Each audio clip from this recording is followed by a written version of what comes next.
নমস্কাৰ আজি 20 সেপ্টেম্বৰ অসমৰ লগতে ভাৰতৰ বিভিন্ন প্ৰান্তৰ পৰা খণ্ডিয়াৰ আটাকৈ গুৰুত্বপূৰ্ণ খবৰ আপোনালোকৰ বাবে লৈ আহিছো এই মুহূৰ্তত জনাই আছো এটা গুৰুত্বপূৰ্ণ খবৰ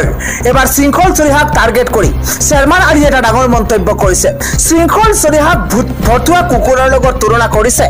বিধায়ক শৰ্মাৰ আলীয়ে এটা ডাঙৰ খবৰ ব্ৰেকিং নিউজ জনোৱাৰ চেষ্টা কৰিছো মিয়া জনগোষ্ঠীক লৈ পুনৰ ডাঙৰ মন্তব্য কৰিছে বিধায়ক শৰ্মাৰ আলীয়ে ভাৰতৰ বাহিৰত কাম কৰিবলৈ যাবলৈ আহ্বান বিধায়ক গৰাকীক ভাৰতৰ বাহিৰত কাম কৰিবলৈ যাবলৈ আহ্বান জনাইছে বিধায়ক গৰাকীক ইয়াত কাৰো সৈতে কাজিয়া কৰি থকাৰ কোনো প্ৰয়োজন নাই উজনিৰ মানুহে যদি নিবিচাৰে তাত যাবলৈ প্ৰয়োজন নাই সমান্তৰালভাৱে কৈছে যে শ্ৰমৰ মূল্য সকলোতে আছে সকলোতে পাব উজনি অসমৰ লোকক মাছ পাচলি বিক্ৰী কৰাতকৈ ডক্টৰ ইঞ্জিনিয়াৰ হ'বলৈ প্ৰতিযোগিতা কৰক আনহাতে শৃংখল চৰিহাক প্ৰত্যাহ্বান জনাইছে বিধায়ক গৰাকীয়ে শৃংখল চৰিহাক ভতুৱা কুকুৰৰ লগত তুলনা কৰিছে বিধায়ক শৰ্মান আলী আহমেদে পৰৱৰ্তী খবৰ জাতিতকৈ মিয়া ডাঙৰ নহয় উজনিৰ ইটাভটাত নিষিদ্ধ হৈছে পমুৱা মিয়া এটা ব্ৰেকিং নিউজ ডাঙৰ খবৰ মিয়া শ্ৰমিক নহলেও চলিব উজনি অসম জাতিতকৈ মিয়া ডাঙৰ নহয় বুলি পমুৱা মিয়া মুছলমানক তীব্ৰ খকিয়নি দিয়া হৈছে পমুৱা মুছলমান মিয়াক উজনি অসমত সোমাবলৈ নিদিয়াৰ হুংকাৰ প্ৰদান কৰা হৈছে উজনি অসমৰ ইটাভটাত পমুৱা মুছলমানক নিষিদ্ধ কৰাৰ দাবী এবাৰ টাইপাৰ উজনি অসমত ইটাভটাৰ মালিকে পমুৱা মুছলমান শ্ৰমিকক নিয়োগ কৰিব নোৱাৰিব হিমানে নহয় অবৈধ মিয়া মুছলমান আগ্ৰাসন নচলিব উজনি অসমত মিয়া মুছলমান নহলে উজনি অসম স্তব্ধ হ'ব বুলি ভ্ৰান্ত ধাৰণা বিয়পোৱা হৈছে 10 পৰা 15 বছৰ পূৰ্বে উজনি অসমত নাছিল কোনো মিয়া শ্ৰমিক পমুৱা মিয়া মুছলমানক নিষিদ্ধ কৰি হুংকাৰ এবাৰ টাইপাৰ পৰৱৰ্তী খবৰ দিন দুপৰতে এবাৰ গুৱাহাটী মহানগৰীত গুলীচালনা পিস্তল দেখুৱাই লুটি নিছে নগদ ধন লগতে মোবাইল ফোন গুৱাহাটী মহানগৰীৰ এটিটিউডৰ বিশ্বৰত্ন হোটেলৰ সমীপতে দুৰ্বৃত্তই গুলীচালনা কৰিছে ই ৰিক্সা চালকক পিস্তল দেখুৱাই লুটিছে নগদ ধন ই ৰিক্সাখন কাঢ়ি নিবলৈ মাজ ৰাস্তাতে গুলীচালনা কৰিছে দুৰ্বৃত্তই ঘটনা সন্দৰ্ভত পানবাজাৰ থানাত ভুক্তভোগী ইতিমধ্যে এজাহাৰ দাখিল কৰিছে দিন দুপৰতে এইদৰে গুৱাহাটী মহানগৰীত ভয়ংকৰ গুলীচালনাৰ দৰে ঘটনা সংঘটিত হৈছে আন এটা গুৰুত্বপূৰ্ণ খবৰ হৈছে যোৱা কেইদিনমানৰ পৰা ৰাজ্যত পৰিছে উৎকট গৰমে দহিছে ৰাজ্যবাসীক আৰু তাৰ ফলত দেখিবলৈ পোৱা গৈছে আজি এখন বিদ্যালয়ত ঢলি পৰিছে শিক্ষাৰ্থীৰ লগতে শিক্ষক উৎকট গৰমৰ মাজতেই ঢলি পৰিছে শিক্ষক শিক্ষাৰ্থী ৰাজ্যত উৎকট গৰমৰ ভয়ংকৰ পৰিণতি প্ৰচণ্ড গৰমৰ বাবে বিদ্যালয়তে ঢলি পৰিছে শিক্ষাৰ্থীসহ শিক্ষক ইফালে হিটষ্ট্ৰোকত ভুগি শ্ৰেণীকোঠাতে ঢলি পৰিছে শিক্ষাৰ্থী শিক্ষক শিক্ষাৰ্থীসহ চতুৰ্থ বৰ্গৰ কৰ্মচাৰী ঢলি পৰিছে গৰমৰ মাজতে অভয়াপুৰীৰ পিৰাদৰা হাইস্কুলত এইদৰে ঘটনা সংঘটিত হৈছে দুইগৰাকীকৈ ছাত্ৰী ঢলি পৰিছে স্কুলখনত আহিন মাহতো গ্ৰীষ্ম প্ৰবাহৰ প্ৰকোপ বৃদ্ধিয়ে এতিয়া চিন্তিত কৰিছে ৰাজ্যবাসীক আন এটা গুৰুত্বপূৰ্ণ খবৰ হৈছে গিবন অভয়াৰণ্যত প্ৰতিবাদ কৰি থকা জনতাক উভতি ধৰি খঙত অগ্নিশৰ্মা হৈ পৰিছে বিধায়ক ৰূপজ্যোতি কুৰ্মী খঙত ৰুদ্ৰমূৰ্তি ধাৰণ কৰি এবাৰ বিধায়ক ৰূপজ্যোতি কুৰ্মীয়ে কয় যে এটা গুচাত নাক মুখ ফ্লেট কৰি দিম এই মন্তব্য কৰিছে বিধায়ক ৰূপজ্যোতি কুৰ্মীয়ে কয় যে এটা গুচাতে নাক মুখ সমান কৰি দিম প্ৰতিবাদকাৰীক প্ৰচণ্ড ধমক বিধায়ক ৰূপজ্যোতি কুৰ্মীৰ গিবনৰ পৰা এটা গছপুলি উভলাৰ পূৰ্বে মোৰ ঘৰৰ খুঁটা লৰাব লাগিব গিবন অভয়াৰণ্যত প্ৰতিবাদ কৰি থকা জনতাক উভতি ধৰি খঙত অগ্নিশৰ্মা হৈ এইদৰে মন্তব্য কৰিছে বিধায়ক ৰূপজ্যোতি কুৰ্মীয়ে আন এটা খবৰ এবাৰ উচ্ছেদত গুৱাহাটী উচ্চ ন্যায়ালয়ৰ তৰফৰ পৰা কঠোৰ নিষেধাজ্ঞা দিয়া হৈছে 30 ছেপ্টেম্বৰলৈ সোণাপুৰত চলাব নোৱাৰিব উচ্ছেদ এটা জৰুৰী খবৰ জনোৱাৰ চেষ্টা কৰিছো সোণাপুৰৰ উচ্ছেদত নিষেধাজ্ঞা জাৰি কৰিছে ন্যায়ালয়ে উচ্ছেদিত ৰাইজলৈ সাময়িক সকাহ গুৱাহাটী উচ্চ ন্যায়ালয়ৰ 30 ছেপ্টেম্বৰলৈ সোণাপুৰৰ কচুতলিত প্ৰকাশনে চলাব নোৱাৰিব কোনো ধৰণৰ উচ্ছেদ ম্যাদী পট্টা থকা একাংশ লোকে উচ্ছেদৰ বিৰুদ্ধে কৰিছিল আবেদন আৰু ট্ৰাইবেল বেল্ট ঘোষণা হোৱাৰ পূৰ্বে পূৰ্বৰে পৰা কচুতলিত বাস কৰিছিল একাংশ উচ্ছেদিত ম্যাদী পট্টা দেখুৱাই ন্যায়ালয়ত উচ্ছেদৰ বিৰোধিতা কৰিছিল উচ্ছেদিত জনতাই উপযুক্ত নথিপত্ৰ থকা লোকসকলৰ ক্ষেত্ৰত প্ৰযোজ্য নহ'ব ট্ৰাইবেল বেল্টৰ সংৰক্ষণ বিধি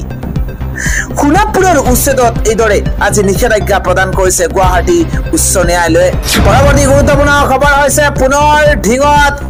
আন এক ধৰ্ষণ কাণ্ড সংঘটিত হৈছে এইবাৰ নাবালিকাৰ সৈতে কুকাণ্ড কৰিছে ফুজাইল আৰু ইছৰাফিল নামৰ দুই প্ৰাখণ্ডই এটা ব্ৰেকিং নিউজ ডাঙৰ খবৰ ঢিঙত পুনৰ মানৱ সমাজক লজ্জানত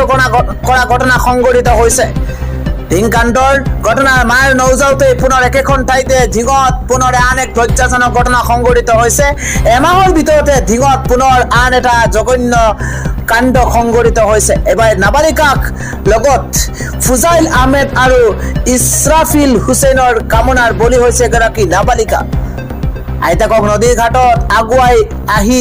দুই নৰপিকাচৰ কামনাৰ বলি হৈছে নাবালিকা গৰাকী আইতাকক নদীৰ ঘাটত আগুৱাই দিবলৈ গৈছিল আৰু আহি থকা সময়তে নৰপিকাচৰ কামনাৰ বলি হৈছে নাবালিকা ঘৰলৈ উভতাৰ পথতে বাইকত উঠাই নাবালিকাক টানি নিয়ে দুই লম্পটে বাইকত উঠাই লৈ জংগলৰ মাজত নাবালিকাগৰাকীৰ সৈতে কৰিছে জঘন্য কাণ্ড প্ৰথমে ভাতৃ তৎপৰতা নাবালিকাগৰাকীক উদ্ধাৰ কৰা হৈছে লম্পট ফুজাইল আৰু ইছৰাফিলৰ বিৰুদ্ধে ইতিমধ্যে এজাহাৰ দাখিল কৰিছে ভুক্তভোগী নাবালিকাৰ পৰিয়ালে লম্পট ফুজাইল আৰু ইছৰাফিলৰ বিচাৰি আৰক্ষীয়ে তীব্ৰ অভিযান অব্যাহত ৰাখিছে ঢিঙৰ লাটিয়ামাৰী অঞ্চলত এই ডাঙৰ ঘটনা সংঘটিত হৈছে বুলি জানিব পৰা গৈছে পৰৱৰ্তী ব্ৰেকিং নিউজ হৈছে স্মাৰ্ট মিটাৰক লৈ আজিও ৰাজ্যত প্ৰতিবাদ অব্যাহত আছে স্মাৰ্ট মিটাৰৰ লুণ্ঠন বন্ধ কৰাক লৈ এবাৰ কংগ্ৰেছে ঘেৰাও কৰিছে বিজুলী ভৱন এটা ব্ৰেকিং নিউজ ডাঙৰ খবৰ জনোৱাৰ চেষ্টা কৰিছো স্মাৰ্ট মিটাৰৰ বিৰুদ্ধে গুৱাহাটী কঁপাইছে কংগ্ৰেছৰ নেতৃত্বত শক্তি বিভাগৰ বিৰুদ্ধে বিশাল প্ৰতিবাদী কাৰ্যসূচী হাতত লোৱা হৈছে আৰক্ষী নিৰাপত্তা ৰক্ষীৰে হতাহতি প্ৰতিবাদকাৰীৰ সৈতে আৰু কংগ্ৰেছৰ নেতৃত্বত বিৰোধী ঐক্যমঞ্চৰ বিজুলী ভৱন ঘেৰাও অত্যন্ত গুৰুত্বপূৰ্ণ খবৰ স্মাৰ্ট মিটাৰৰ লুণ্ঠনৰ বিৰুদ্ধে ঐক্যবদ্ধ প্ৰতিবাদ কৰিছে বিৰোধীয়ে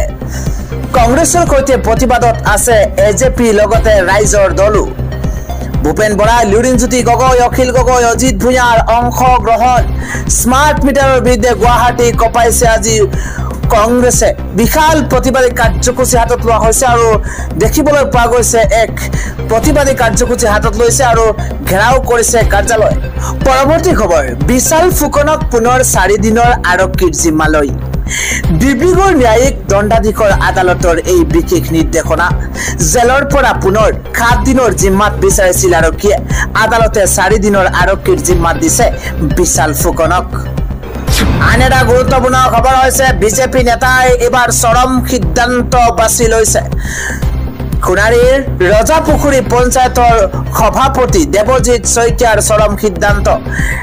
বিজেপি নেতাৰ চৰম সিদ্ধান্ত ব্ৰেকিং নিউজ খুনাৰীৰ ৰজাপুখুৰী পঞ্চায়তৰ সভাপতি দেৱজিৎ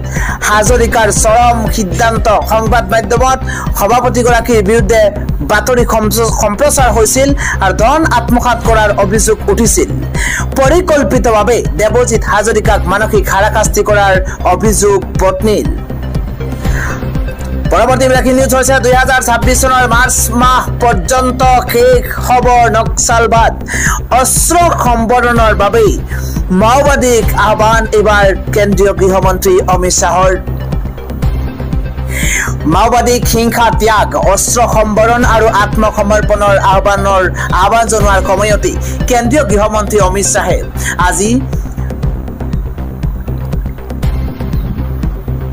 2026 চনৰ 31 মাৰ্চ দেশত নক্সালবাদৰ অন্ত পেলোৱাৰ তাৰিখ নিৰ্ধাৰণ কৰিছে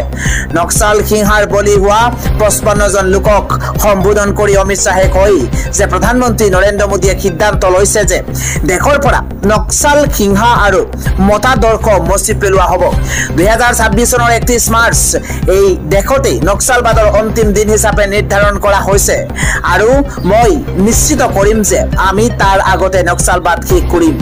গান্ধীনগৰৰ সাংসদগৰাকীয়ে আৰু কয় যে মাওবাদীৰ বিৰুদ্ধে চলা অভিযানত নিৰাপত্তা বাহিনীয়ে উল্লেখযোগ্য সফলতা লাভ কৰিছে কাৰণ বৰ্তমান এই সমস্যা ছত্তীশগড়ৰ মাত্ৰ 4খন জিলাতে আবদ্ধ হৈ আছে অমিত শ্বাহে লগতে কয় যে এসময়ত মাওবাদীয়ে পশুপতিনাথৰ পৰা তিৰুপতিলৈ কৰিডৰ স্থাপনৰ পৰিকল্পনা কৰিছিল যদিও সেইটো নৰেন্দ্ৰ মোদী নেতৃত্বাধীন কেন্দ্ৰীয় চৰকাৰে ধ্বংস কৰি পেলাইছিল। কেন্দ্ৰীয় গৃহ মন্ত্ৰালয়ে অতি সোনকালে ৰাজ্য চৰকাৰৰ সৈতে ঘনিষ্ঠ সমন্বয়ৰ ছত্তীশগড়ৰ নক্সাল সিংহা আক্ৰান্ত লোকসকলৰ বাবেই কল্যাণমূলক আঁচনি এখন উলিয়াব বুলি অমিত শ্বাহে লগতে উল্লেখ কৰিছে।